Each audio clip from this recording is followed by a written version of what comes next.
Yeah. So we'll start with short prayers. मम ज्ञानतिमिरान्धस्य ज्ञानाञ्जनशलाकया चक्षुरुन्मिलितं येन तस्मै श्रीगुरवे नमः। नमः ॐ विष्णुपादाय कृष्णप्रेष्ठाय भूतले श्रीमते भक्तिवेदान्त स्वामिनिति नामिने। नमस्ते सारस्वते देवे गौरवाणी निर्विशेष शून्यवादी श्री कृष्ण चैतन्य प्रभु नित्यानंद श्री अद्वैत गदाधर श्रीवासादि हरे कृष्ण कृष्ण कृष्ण हरे हरे हरे राम राम राम हरे हरे।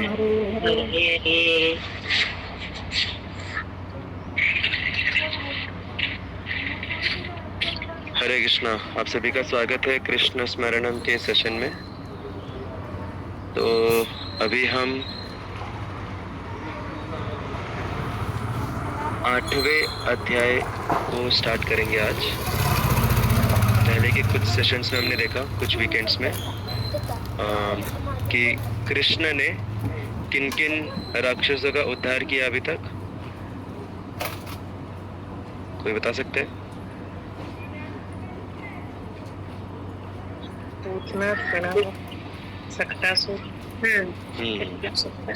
करेक्ट। सबसे पहले पूतना, फिर उसके बाद शकटासुर और उनके बाद तृणावर्ता। वैष्णवी माता जी has written पुराण Shakatasura and Putana, spelling mistake. Okay, so आज का हमारा चैप्टर है vision of the universal form. मेरा स्क्रीन दिख रहा है? नहीं दिख रहा है।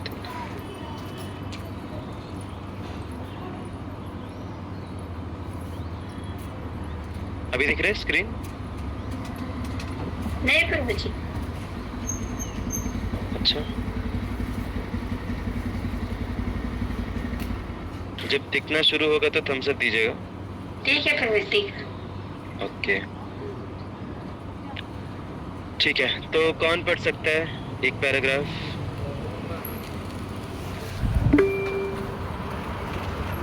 ओके, वैष्णवी माता जी पढ़िए। Am I audible? Yes. Yes. Hare Krishna. Vision of universal form. After this incident, Vasudeva asked his family priest Garg Muni to visit a place of Nanda Maharaj in the order of astrologically calculate. After this incident, Vasudeva asked his family priest Garg Muni to visit a place of Nanda Maharaj in order to astrologically calculate the future life of Krishna.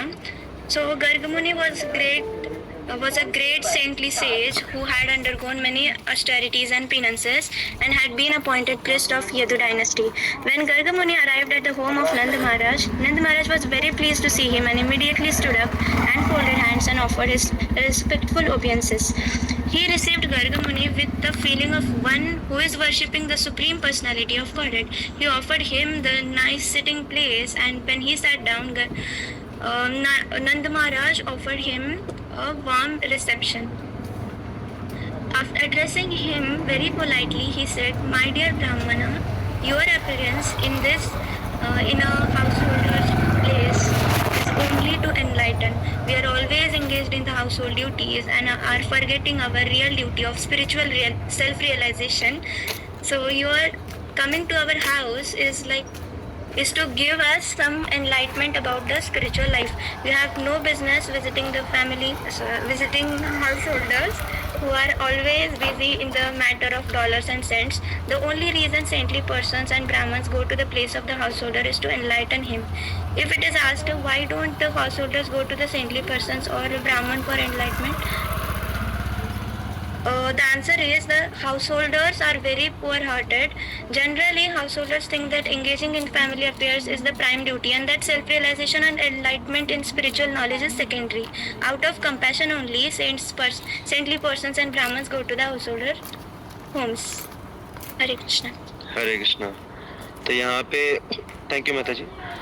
तो यहाँ पे एक general house holder के बारे में बताया जा रहा है, डिवोटी हाउस होल्डर के बारे में नहीं बताया जा रहा, बट जनरली जो फैमिली लाइफ होती ऐसी है कि इतने सारे प्रायोरिटीज़ रहते हैं, इतने सारे काम रहते हैं कि व्यक्ति चाह के भी स्पिरिचुअलिटी को फर्स्ट प्रायोरिटी नहीं दे पाता। चाह के भी हो सकता है कि व्यक्ति बहुत इंटरेस्टेड हो, लेकिन अभी बच्चों का पढ़ाई, बच्चों का टेक केयर, स्पाउस का टेक केयर, रिलेटिव्स का टेक केयर, जॉब में बॉस का टेक केयर, खुद की बॉडी का टेक केयर और EMIs, लोन्स, ये वो इतनी सारी रिस्पॉन्सिबिलिटीज़ रहती हैं कि और वो सारी चीज़ें अर्जेंटली करनी रहती हैं, सारी चीज़ें इंपॉर्टेंट रहती हैं। तो चाह के भी स्पिरिचुअलिटी से थोड़ी बैकग्राउंड में चले जाती है। एक्चुअल में देखा जाए तो सबसे इम्पॉर्टेंट, सबसे अर्जेंट नीड हमारा स्पिरिचुअलिटी है, क्योंकि बाकी सारी चीज़ें चेंज होती रहेंगी, लेकिन ये जो हमारा स्पिरिचुअल डेप्थ है वो हमारे साथ हमेशा रहेगा।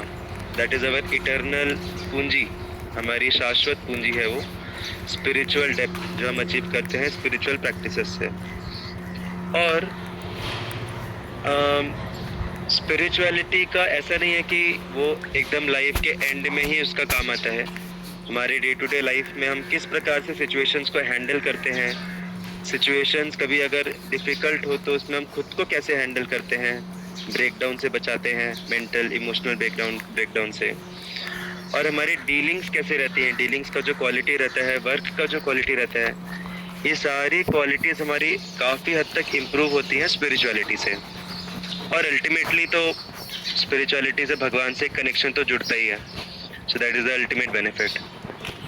तो एक्चुअल में देखा जाए तो स्पिरिचुअलिटी हमारे लिए सबसे इम्पॉर्टेंट और सबसे अर्जेंट एक्टिविटी है, लेकिन समहाउ फैमिली लाइफ में वो हो नहीं पाता, क्योंकि इशू क्या हो रहता है, हमारे जो बाकी सारे रिस्पॉन्सिबिलिटीज़ हैं वो अगर हमने नहीं निभाए तो उसका इमीडिएट हमको डायरेक्ट उसका रिजल्ट दिखता है।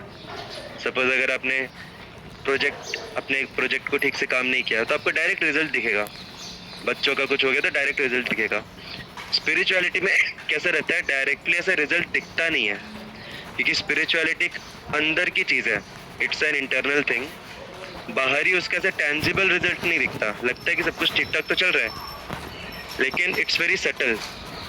तो स्पिरिचुअल लेवल में डिस्टर्बेंस जो आता है उसको पहचानने के लिए, उसको डिटेक्ट करने के लिए थोड़ा सा सूक्ष्म, क्या बोलते हैं, थोड़ा सा फाइन ट्यून्ड इंटेलिजेंस लगती है। जैसे भी फॉर एग्जांपल, अगर तो आपको क्या मिलेगा, कुछ मिलेगा, कंपनी में अच्छे से काम किया तो सैलरी, हाँ सैलरी मिलेगी और अप्रेजल मिलेगा, रिवॉर्ड मिलेगा, अप्रेजल मिलेगा। यस, अगर आपने भक्ति में अच्छे से सेवा की, जैसे हम किसी कंपनी में या किसी वर्क प्लेस में हम कुछ काम करते हैं तो वो हम किसी एक बॉस के लिए कर रहे हैं, मैनेजर के लिए कर रहे हैं, वैसे ही यहाँ पे हम भक्ति में जो सेवा करते हैं वो भी एक्टिविटी है, और वो भी हम किसी व्यक्ति के लिए कर रहे हैं, भगवान के लिए कर रहे हैं, भगवान के जो रिप्रेजेंटेटिव्स हैं उनको खुश करने के लिए कर रहे हैं। तो हम भक्ति में अगर कुछ अच्छी सेवा करते हैं तो क्या मिलता है, कुछ मिलता है। अभी अच्छे से अगर हमने काम किया कंपनी में तो हमको सैलरी मिलेगी, रिवॉर्ड मिलेगा, अप्रेजल मिलेगा। अच्छे से सेवा की तो क्या मिलेगा, सब मिलेगा फ्री। सब मिल जाएगा, ये तो अल्टीमेट आंसर हो गया, सब कुछ मिल जाएगा। कुछ मिलता है कि नहीं मिलता है, आत्म शांति मिलेगी। आत्म शांति तो सेवा करने से कई बार चले जाती है, सेवा करने में इतना एंजाइटी लेना पड़ता है, ये वो चीज़ें देखनी पड़ती हैं, उससे अच्छा शांति से बैठो, शांति से सोते रहो। यस, और कुछ मिलता है पॉजिटिविटी। ओके, पॉजिटिविटी मिलती है जब हम अच्छे से सेवा करेंगे, लेकिन अगर कुछ गड़बड़ हो गया, गलती हो गई तो फिर उल्टा और नकारात्मक विचार आते हैं। भगवान की कृपा, हाँ, भगवान की कृपा ये मिलती है सबसे इम्पोर्टेंट चीज़। हम जब किसी व्यक्ति के लिए कुछ सेवा करते हैं तो हमें उसकी कृपा मिलती है। ये जो रिवॉर्ड्स हैं, सैलरी है और क्या बोला, अप्रेजल है, ये अल्टीमेटली क्या है? एक कंपनी की कृपा है, जो कंपनी हमें कृपा देती है। तो वैसे ही जब हम सेवा करते हैं तो भगवान हमें कृपा देते हैं, भगवान की कृपा मिलती है। उसके अलावा हमारा सुकृति बढ़ता है। हमने कई बार डिस्कस किया है। आप में से किस किस को पता है सुकृति क्या होती है? You can give Thums up. किस किस को नहीं पता? कौन पहली बार सुन रहा है सुकृति वर्ड? जो पहली बार सुन रहा है वो थम्स अप दीजिए। ओके। तो जैसे हम कोई अच्छा कार्य करते हैं भौतिक स्तर पे तो हमें पुण्य प्राप्त होता है, और जब हम कुछ गलत कार्य करते हैं तो पाप हमारा बढ़ता है, पाप का अकाउंट बढ़ता है। उसी प्रकार से जब हम आध्यात्मिक कार्य करते हैं, भगवान की प्रसन्नता के लिए कुछ कार्य करते हैं, तो ना हमारा पुण्य बढ़ता है ना हमारा पाप बढ़ता है, हमारी सुकृति बढ़ती है। Sukriti is another kind of account. हम एक प्रकार से ऐसा, मतलब ऑफ कोर्स डायरेक्टली नहीं रिलेट कर सकते, बट थोड़ा सा रिजेम्बलेंस दे सकते हैं कि जैसे एक करंट अकाउंट रहता है और एक सेविंग अकाउंट रहता है। तो करंट अकाउंट ऊपर नीचे होते रहता है, दैट इज लाइक पुण्य पाप। लेकिन जो सेविंग अकाउंट है वो ऑफ कोर्स उसमें से भी ट्रांजैक्शन होता है, but that is more stable. वो रहता है हमारे पास, वो हमारा सेविंग रहता है, राइट। तो उसी प्रकार से जो सुकृति है that is a different kind of account, जो आत्मा के स्तर पे होता है और वो हमेशा हमारे साथ रहता है, उसमें कभी कुछ घाटा नहीं होता, और वो हमें भगवत धाम लेके जाता है। तो जब भी आप सेवा कर रहे हैं, जब भी आप चैंटिंग कर रहे हैं, तो आपका पुण्य नहीं बढ़ रहा है, आपका सुकृति बढ़ रहा है। और सुकृति से जैसे आपने बताया कि मन शांत होना और पॉजिटिविटी आना और अल्टीमेटली भगवत धाम जाना, भगवान से कनेक्शन जुड़ना। तो धीरे धीरे भक्ति करते करते हमारा जो लेवल अपग्रेड होता है वो इस सुकृति की वजह से होता है। अभी क्लियर है सभी को what is the meaning of Sukriti? That is another investment apart from पुण्य एंड पाप, जो हमें स्पिरिचुअलिटी से होता है। तो जितना हम सेवा करते हैं, जब भी हम सेवा करते हैं, उससे हमारा सुकृति बढ़ रहा है। तो जैसे जब हम जॉब करते हैं, कार्य करते हैं कुछ, तो उससे हमारा सैलरी बढ़ता है, बैंक अकाउंट बढ़ता है। तो वैसे ही भक्ति करने से हमारा सुकृति बढ़ता है। और जैसे कंपनी अलग अलग रिवॉर्ड्स वगैरह देती है, वैसे भगवान भी हमें देते हैं, कृपा देते हैं अपनी। तो भक्ति करने से, भक्तिमय कार्य करने से हमें अल्टीमेट चीज़ मिल रही है। क्योंकि ये जो सुकृति है, जैसे अभी आप में से काफ़ी लोग जो अलग अलग जगह पे जॉब करते हैं, आपको एक प्रकार का थोड़ा गर्व होता होगा कि मैं इस कंपनी में काम करता हूँ, मैं गवर्नमेंट सर्वेंट हूँ, मैं TCS में ये हूँ। तो अल्टीमेटली नौकरी जो वर्ड है, वो नौकरी वर्ड किससे आया है, कोई बता सकता है? नौकर से आए। करेक्ट, नौकर से आया ना। अगर किसी को बोला जाए कि तुम इस कंपनी में नौकर हो तो उसको कितना बुरा लगेगा सुनने में, बट अगर उसी को बोला जाए कि तुम इस कंपनी में नौकरी कर रहे हो तो उसको बहुत खुशी होगी, बहुत गर्व होगा। अल्टीमेटली शब्द वही है, राइट, नौकर शब्द ही है। उसी प्रकार से जो लोग सरकारी नौकरी करते हैं तो खुद को बहुत गर्व से वो गवर्नमेंट सर्वेंट बोलते हैं। तो ये सर्वेंट में भी एक अभिमान है, सर्वेंट होना भी एक अभिमान की बात है। वो डिपेंड करता है हम किसके सर्वेंट हैं। हम किसी कंपनी के सर्वेंट हैं, हम किसी सरकार के सर्वेंट हैं, तो सर्वेंट होने का एक अलग अभिमान, एक अलग गर्व रहता है। तो उसी प्रकार से भक्त जो रहते हैं उनको गर्व होता है कि मैं कृष्ण का नौकर हूँ, मैं भगवान का नौकर हूँ। तो दैट इज द अल्टीमेट नौकरी, we are the ultimate servant अगर हम भक्ति कर रहे हैं तो इस प्रकार से भगवान का सर्वेंट होना that is the highest of position. क्योंकि गवर्नमेंट का सर्वेंट बनने में हमें खुशी क्यों होती है? क्योंकि उसके कंट्रोल में बहुत सारी चीज़ें हैं। उस प्रकार से इस संसार की असंख्य जो गवर्नमेंट्स हैं, सरकारें हैं, वो अल्टीमेटली कौन चला रहे हैं? वो कृष्ण चला रहे हैं, भगवान चला रहे हैं। तो सब कुछ कंट्रोल में है भगवान के। तो जब हम उनके सर्वेंट बनते हैं so that is the highest of position. उसके सामने बाकी सारे हमारे पोजीशंस बहुत लोअर हैं। लेकिन फिर भी तो अगर हम एब्सोल्यूट पॉइंट ऑफ व्यू से देखें, अगर हम थोड़ा सा सोच समझ के इंटेलिजेंस के बेसिस पे अगर हम देखें, तो भगवान की सेवा करना वो इस संसार में किसी भी व्यक्ति की सेवा करना या किसी भी फर्म की सेवा करने से बहुत ज़्यादा ऊंचे स्तर पे है एक्चुअली स्पीकिंग। लेकिन प्रैक्टिकली जब हम डील करते हैं इस वर्ल्ड में, तो सुकृति बढ़ी नहीं बढ़ी, भगवान की कृपा मिली नहीं मिली, वो बाहरी दृष्टिकोण से देख पाना बहुत मुश्किल है। You all agree with me? अभी सैलरी बढ़ती है, अप्रेजल मिलता है, तो डायरेक्टली दिखता है, कुछ बाहर दिखता है हमें। लेकिन सुकृति बढ़ी, भगवान की कृपा मिली, भगवान खुश हुए, दिखता नहीं है कुछ भी, राइट? कुछ पता नहीं चलता। तो यही कारण है कि खास करके फैमिली लाइफ में चाह के भी व्यक्ति स्पिरिचुअलिटी को प्रायोरिटाइज नहीं कर पाता, क्योंकि उसमें जो चीज़ें मिलती हैं वो टेंजिबल्स नहीं है, वो इंटरनल चीज़ें हैं। उनको पहचान पाने के लिए बहुत इंटेलिजेंस लगता है, बहुत डेप्थ लगता है। लेकिन मटेरियल लेवल पे जो भी हमें चीज़ें मिलती है वो डायरेक्टली बाहर दिखती हैं। तो इसीलिए यहाँ पे जो नंद बाबा हैं, नंद महाराज हैं, वो किनको बता रहे हैं? गर्ग मुनि को बता रहे हैं कि इसीलिए हमारे जीवन में साधुओं का आना बहुत ज़रूरी है और रेगुलरली साधु का संग करना बहुत ज़रूरी है। नहीं तो कभी भी हम स्पिरिचुअलिटी को प्रायोरिटाइज कर ही नहीं पाएंगे। जैसे अभी हम सभी लोग साथ में आपस में आके गीता के ऊपर डिस्कस करते हैं, भगवान के बारे में डिस्कस करते हैं, चैंटिंग करते हैं, तो इससे क्या होता है, रेगुलरली हम थोड़ा सा वापस से वो जो स्पिरिचुअल हमारा जो साइड है उसको हम वापस से थोड़ा फोर फ्रंट में लाते हैं, एटलीस्ट कुछ मिनटों के लिए, कुछ घंटों के लिए, और वापस से फिर दिन भर की एक्टिविटीज़ करते करते वो बैकग्राउंड में चले जाता है, फिर वापस से हम उसको फोर फ्रंट में लाते हैं। तो यही कारण है कि हम रेगुलरली साधु संग करते रहें, हम डिवोटीज़ का एसोसिएशन लें, स्पेशली उन डिवोटीज़ का एसोसिएशन लें जो कि कमिटेड है, मतलब जिनके लिए स्पिरिचुअल अपलिफ्टमेंट ही सब कुछ है लाइफ का। तो जब हम ऐसा संग लेते हैं तो उससे हमारा धीरे धीरे वापस से बैटरी चार्ज होता है, जो एनीवेज डिस्चार्ज होने वाला है बाद में। तो इसीलिए हमें रेगुलरली साधु संग करना बहुत ज़रूरी है।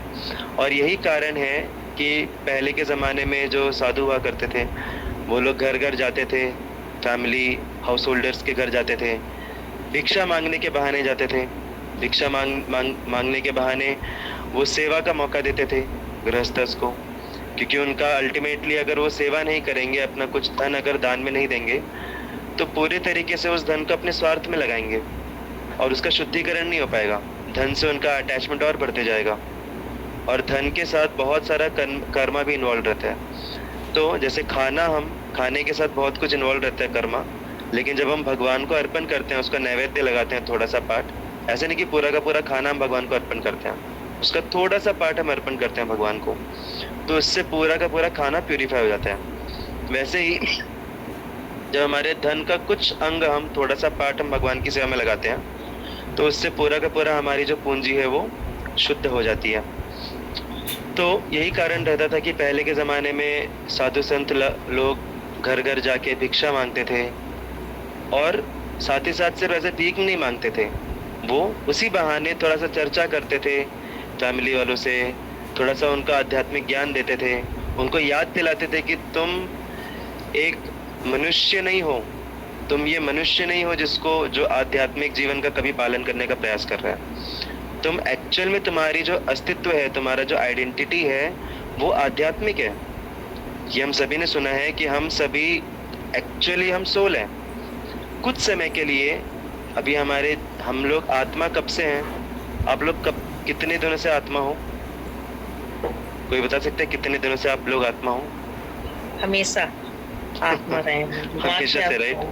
कुछ सालों से नहीं हो, हमेशा से हम आत्मा है। मतलब हजारों लाखों करोड़ों साल वगैरह सब छोटा है उसके सामने। हमारा नित्य शाश्वत आइडेंटिटी है कि हम आत्मा हैं, भगवान के अंश हैं। आध्यात्मिक अस्तित्व ही हमारा वास्तविक अस्तित्व है। और हम लोग कितने सालों से मनुष्य हैं? अभी मैं अपनी बात करूंगा तो मैं 31 साल से मनुष्य हूँ, राइट? और कितने साल मनुष्य रहूंगा? अगर भगवान की कृपा रही, अगर कुछ हुआ नहीं तो कितना होगा, आई डोंट नो। आज के ज़माने में बोल पाना मुश्किल है। और कुछ 30-40 साल हो सकते, 30-40 साल तो बिल्कुल नहीं होगा, 30 साल हो सकते हैं, if I keep my self healthy. तो हमारा इटर्नल शाश्वत एग्जिस्टेंस है, उसमें से 60 साल हम मनुष्य शरीर में रह रहे हैं। तो ये हमारी रियलिटी है। लेकिन हमें क्या लगता है कि हम मनुष्य हैं और उसमें से हम कुछ साल, कुछ घंटे हम भक्ति कर रहे हैं। तो भक्ति जो है वो हमारे मनुष्य जन्म का सबसेट नहीं है, उल्टा मनुष्य जन्म जो है वो हमारा आध्यात्मिक जो अस्तित्व है उसका एक सबसेट है, लेकिन भूल जाते हैं हम। तो इसीलिए रेगुलरली साधु संग करना ज़रूरी है। साधु संग करके हमें वापस से वो रिवाइव होता है कि मेरा एक्चुअल आइडेंटिटी क्या है, बार बार हमें रिवाइव होता है। तो यही कारण हुआ करता था कि साधु संत लोग जो थे वो रेगुलरली खास करके जो हाउस होल्डर्स हैं उनसे विजिट करते थे, उनसे चर्चा करते थे, थोड़ा सा उनका आध्यात्मिक चेतना में चेतना बढ़ाते थे। That was the purpose. वही चीज़ यहाँ पे नंद महाराज बोल रहे हैं। Okay, so will go ahead. Next कौन पढ़ सकता है प्रभु जी में से? ओके, तेजस। यस तेजस प्रभु, बढ़िया। Yes, Prabhu. आवाज आ रही? यस। Yes.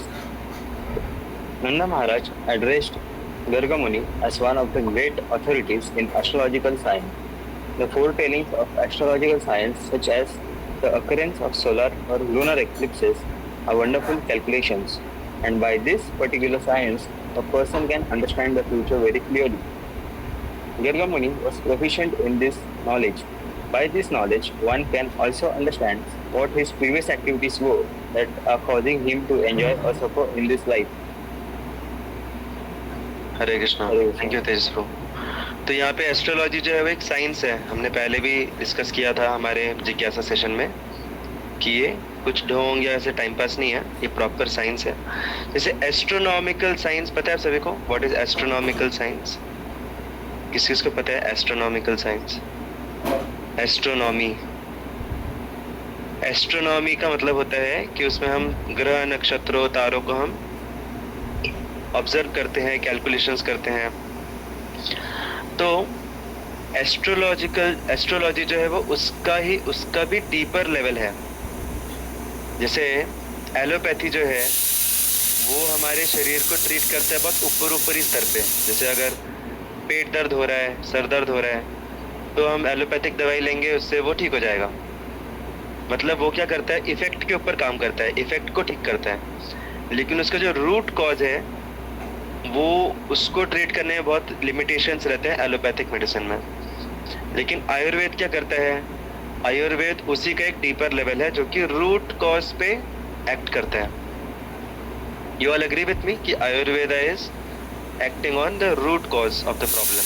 इसलिए थोड़ा समय लगता है और थोड़ी चीज़ें फॉलो करनी पड़ती हैं, लाइफस्टाइल फॉलो करनी पड़ती हैं, तब जाके वो इफेक्ट में आता है। तो इसी प्रकार से एस्ट्रोनॉमिकल साइंस जो है वो बहुत ग्रॉस लेवल का साइंस है।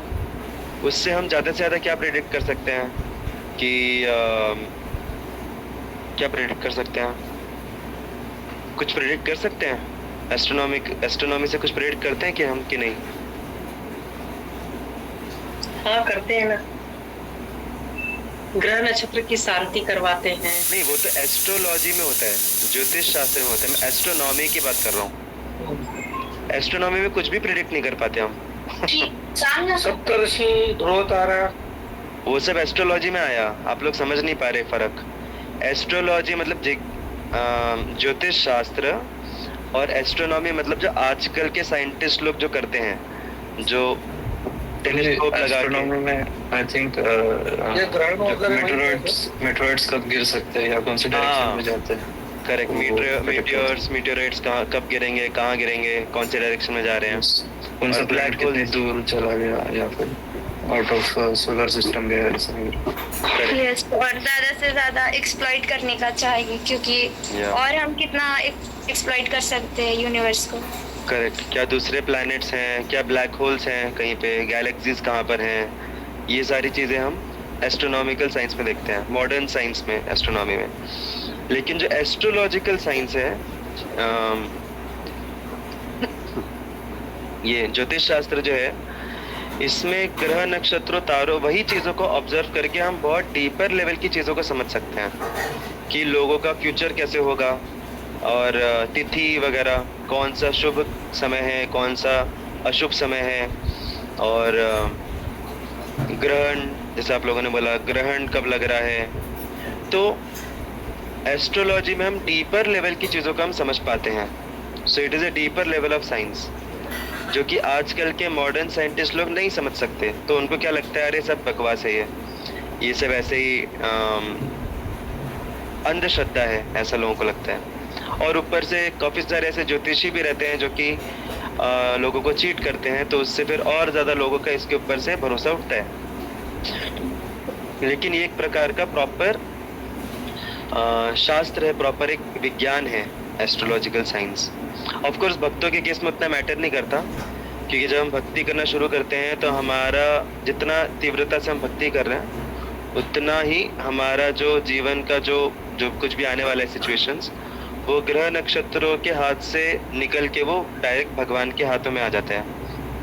तो बट स्टिल हमें समझना चाहिए कि ये भी एक प्रॉपर ऑथेंटिक साइंस है, और अगर कभी ज़रूरत पड़े तो हमें उसको यूज़ करने से we can use it, provided कि हम प्रॉपर ब्राह्मण, प्रॉपर ज्योतिष द्वारा हम गाइड किए जा रहे हैं।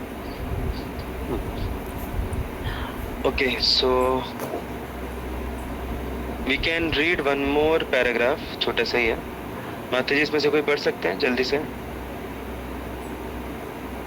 Otherwise will stop here, because क्या है, पैराग्राफ पढ़ेंगे फिर उसके ऊपर डिस्कशन होगा, डिस्कशन नहीं किया तो फिर ऐसा लगेगा कि हमने प्रॉपर जस्टिस नहीं किया पैराग्राफ के साथ। So better will stop here, better to stop early than extend the time. Hare Krishna. Shri Krishna भगवान की श्रील प्रभुपाद की Thank you so much. Hare Krishna. Hare Krishna. Very happy to meet all of you after many days. आजकल morning में आना मुश्किल हो रहा है थोड़ा, so still I'm trying to come in between, take all of your association. Hare Krishna. Thank you so much. Hare Krishna.